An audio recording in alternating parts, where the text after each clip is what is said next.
Hello guys, welcome back to my channel.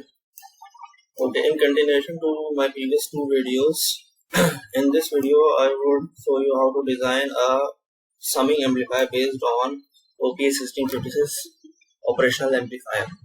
So a summing amplifier is basically an amplifier which is used to add or sum the input signals at its input terminals.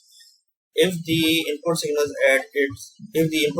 are at its positive terminal, then it is known as non-inverting summing amplifier. While if the input signals are at its negative terminal, then the summing amplifier is called as inverting summing amplifier. In this video, I would show you the non-inverting summing amplifier design. So the circuit would remain the same as the non-inverting amplifier. We just need to delete this wire at this positive terminal with the source. So of course we would need more than one source, voltage source or signal source. I would simply copy this source here, and I would keep both the signal sources as 10 millivolt peak and 10 millivolt peak, and I would wire them up with the inverting terminal. Okay, so we have to use a resistor with the input terminals of the signal source. Okay, this is because the formula of the summing amplifier uses the voltage divider circuit. The derivation of the formula of the summing amplifier is a little bit tricky, so I would not go into the details of the derivation of the formula. I would simply just write the formula of the output voltage of the summing amplifier, which is 1 plus Rf upon Ri, that is the gain of the summing amplifier, and multiplied by V1 multiplied R1 upon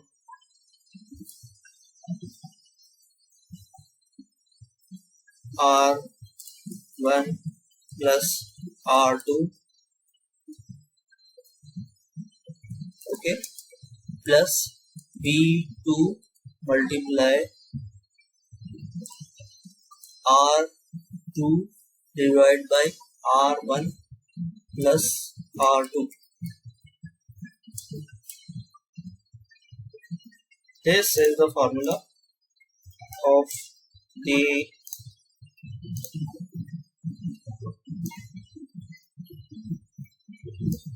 summing amplifier. This formula is very much self-explanatory, but I will show you how. Let's rename this voltage source as V1.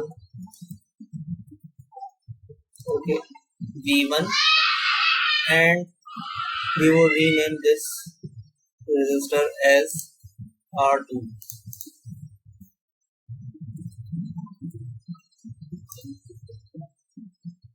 And let's rename this to R3.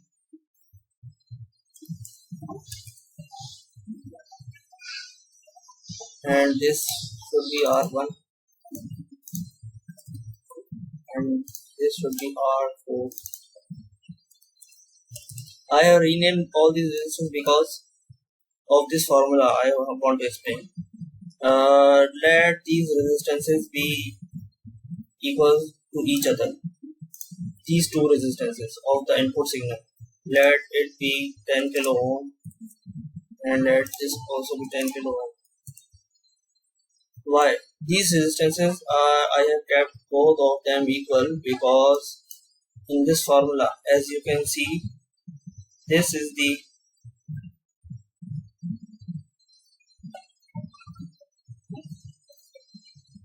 this is the voltage divider formula, and this is also the voltage divider formula. Therefore, the voltage source V1 is multiplied with the voltage divider formula of R1 upon R1 plus R2. Okay, so if we keep both of these resistances equal, then it would become 1 upon 2. This would be equal to 1 upon 2,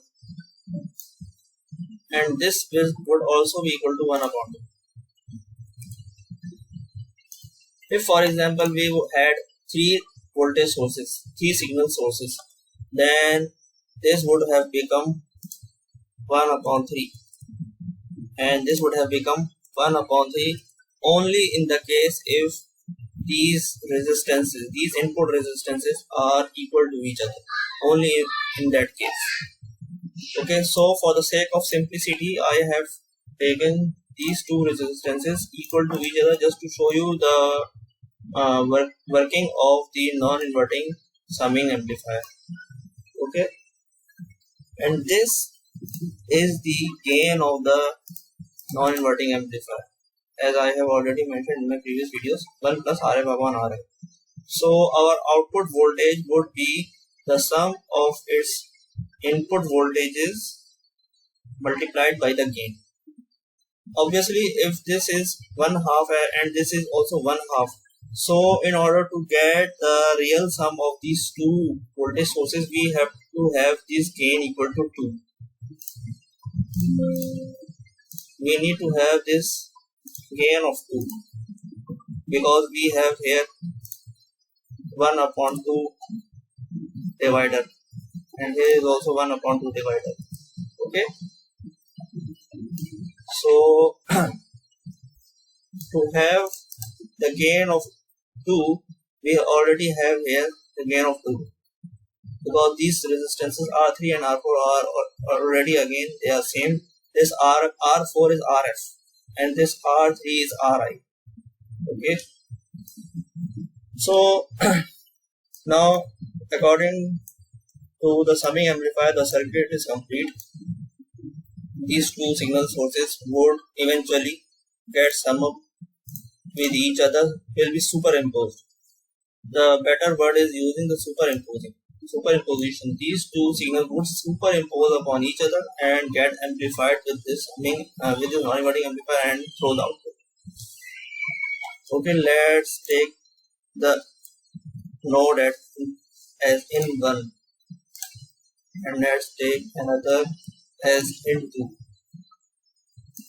So these are the two inputs and our output will be this.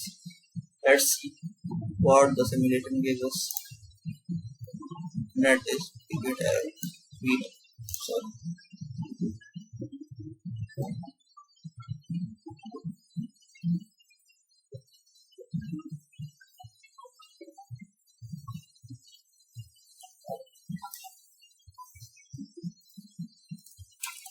V2.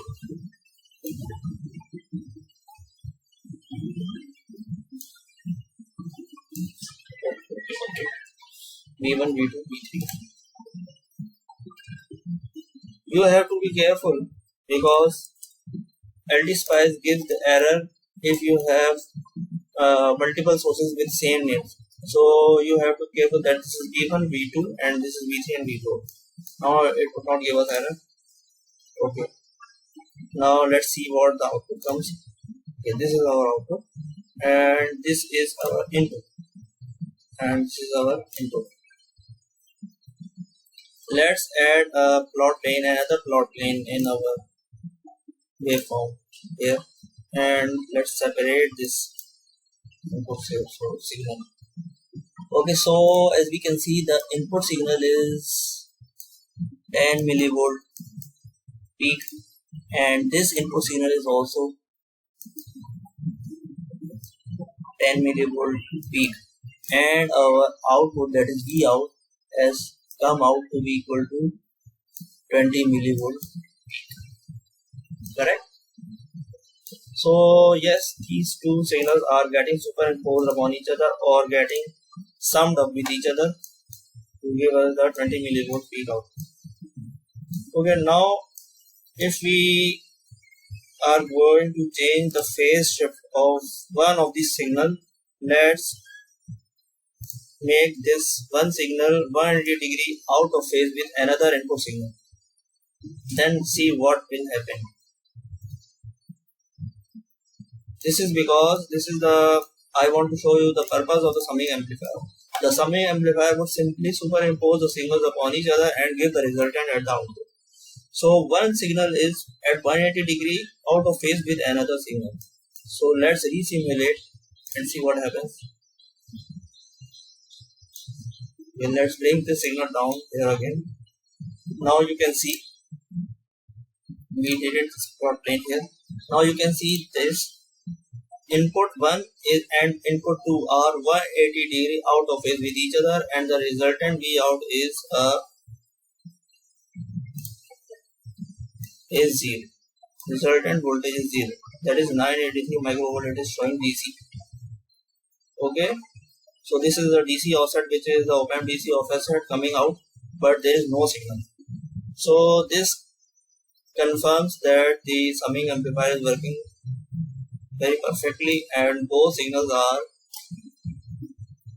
has cancelled out each other, and the resultant is 0. Now let's change the phase to something smaller. Let's change the phase to 90 degree. So the signals would not completely cancel out with each other. One signal is 90 degree out of phase with another one. So we would have some sort of output, but not a complete dead 0 volts. See, here you can see the two input signals are 90 degree out of phase with each other. Okay, you can see the phase shift, and we see that the output is coming out to be equal to 15 millivolt, not 20 millivolt, because 20 millivolt we were getting when the phase shift was 0. Okay, now we have the phase shift of 90 degrees, so our output is 15 millivolt. But when our phase shift was 180 degree completely out of phase with each other, so our signal was completely dead, 0 volts. Okay, or 1 millivolt nearly.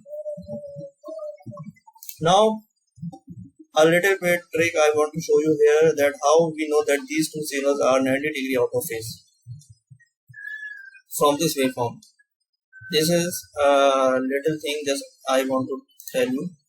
Let's place the marker on this V2 and drag this marker down at this crest, this point, minus 10 millivolt, and you just see the time here, 4.746 millisecond.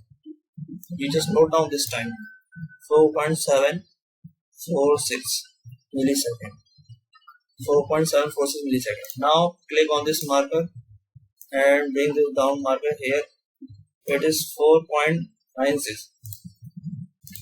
Make out the calculator.